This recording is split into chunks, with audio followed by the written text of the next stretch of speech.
Hi, I'm Ryan Fleming, and behold the Nintendo 3DS, now in stores. First thing you'll notice is that it is very similar to the Nintendo DS. When you open it up, it does have both screens. The big feature is, of course, the 3D. As you can see, right here, there is a bar on the side, which will allow you to gauge how much of the 3D intensity you want to view at any time.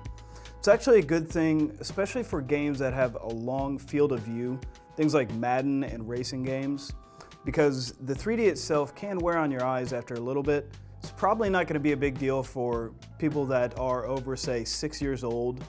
But for everyone, when you switch between looking at this screen and looking at this screen, it can cause a little eye strain.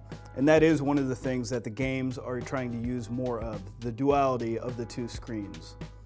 On the 3DS, the first thing you'll notice when you actually begin to play is that the buttons offer a little more force feedback resistance than on the original DS. It's not a major deal, but it does help when you're playing games to be able to press down and know you've actually pressed. The most obvious way you can tell is on the shoulder buttons, which are actually elevated. When you press them down, it makes a click, you can feel it, and you can actually press it when it springs back up. The other big addition is, of course, the analog right here. It's not what you would consider a normal analog stick in the sense that it isn't raised, so when you do press it to a certain direction, it will pop back every time. This is actually awesome, and it's one of the best inclusions on the system. Also on the side, you'll see the wireless connection right here, which can be turned on and off. That's going to be really key for when you're going to try and save your battery life. And believe me, you're going to want to save the battery life. As for the graphics of the Nintendo 3DS, they're going to be about on par with maybe late generation PlayStation 1, not quite PS2, although that may change as developers find new ways to make full use of the hardware. With each game, they're all going to offer their own pros and cons, plus and minuses. Some will have Wi-Fi connectivity, which will allow you to play against anybody online. Some will just have leaderboards you can check your score into. Others will allow you to connect with other people nearby and play directly with them. You can do this using what's called the Street Pass, something that's going to be familiar with a lot of Nintendo fans, although it is going to be a lot more streamlined for this than it has been in the past. When you are walking by, as long as your Nintendo 3DS is in sleep mode and not physically turned off, even if you're not using it, even if there's no power running to it, if it sees or senses another 3DS nearby that is similarly not turned on or powered up at least, it will be able to share information between the two.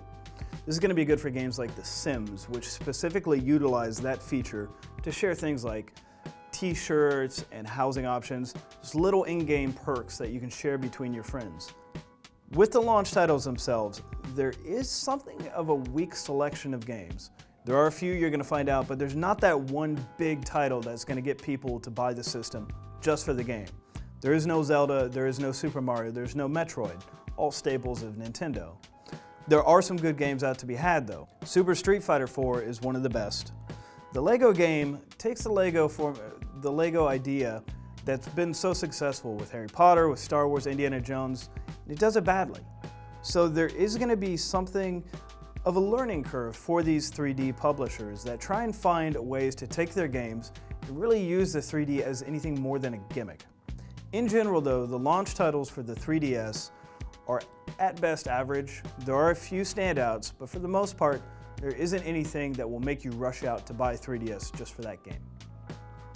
Now, the biggest drawback of the Nintendo 3DS, one that it's hard to get past, but it's something you can deal with if you have to, the battery life. When you play with a 3D bar all the way up, with the sound turned all the way up, and with the wireless turned on, you'll be lucky to get about 2.5 hours of battery life. If you turn everything off, turn the Wi-Fi off, turn the 3D down, turn the music all the way down, you can probably get about 5 hours, maybe 6 if you're very, very lucky. And that is our review of the Nintendo 3DS. I'm Ryan Fleming with Digital Trends. For a full review of the 3DS as well as several of the launch titles, check out digitaltrends.com.